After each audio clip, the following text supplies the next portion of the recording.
We got a dangerous man off the street today. He is never going to see the light of day again. We want to go right now to Wait 31's Matt Kroschel. Matt broke several major developments in the aftermath of that brazen escape. And Matt, you've been all over this capture this afternoon.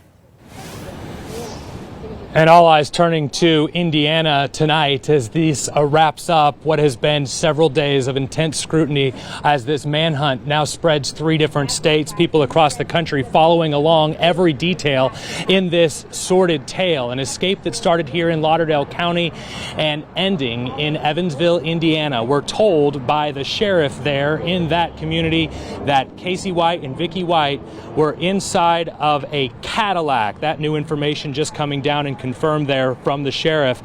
There was a pursuit with law enforcement with those U.S. Marshals that were following up on tips in the community, and that is when we are told Vicky White shot herself. She is in serious condition. Casey White in custody, and we are told he had minor injuries from the crash.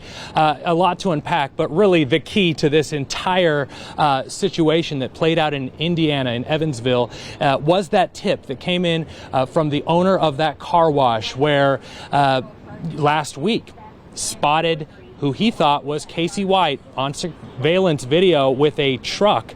And that's where marshals confirmed that they received that information. They followed up on it last night, and they were in Evansville today when all of this broke. And again, it all comes back to that tip from a citizen. The latest tip, which came in late last night, I think, or last night, followed up on it first thing this morning. And they were able to get some leads there, and it led to their capture. A very excited Sheriff Singleton out here talking to the cameras just after that news broke out of Indiana, and they had that confirmation that, in fact, after countless man hours with law enforcement in Alabama and really across the country working this thing. It was a top priority for the U.S. Marshals Fugitive Task Force as they were trying to track down Casey and Vicky White.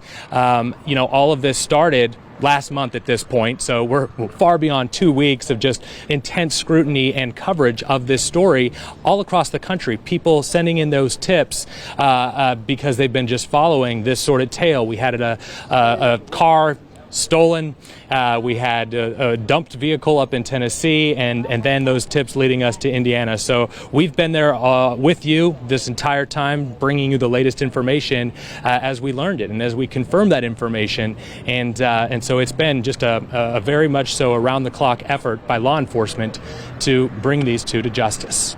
Yeah, good police work and great tips from the community as well. Matt, 10 days, as you mentioned, this all finally coming to an end. Sheriff Singleton says, you know, he's never experienced anything like this in his career. What did he tell you about how this is affecting him personally?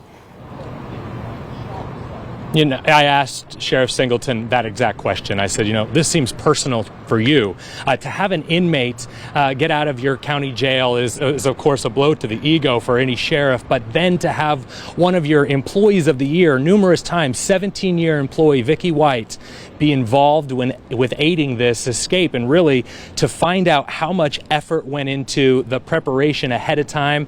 The sheriff says, you know, this was personal, and they were going to work around the clock until they had this result. He's just happy that no one was hurt in the community, because all along he was telling us just how dangerous Casey White was.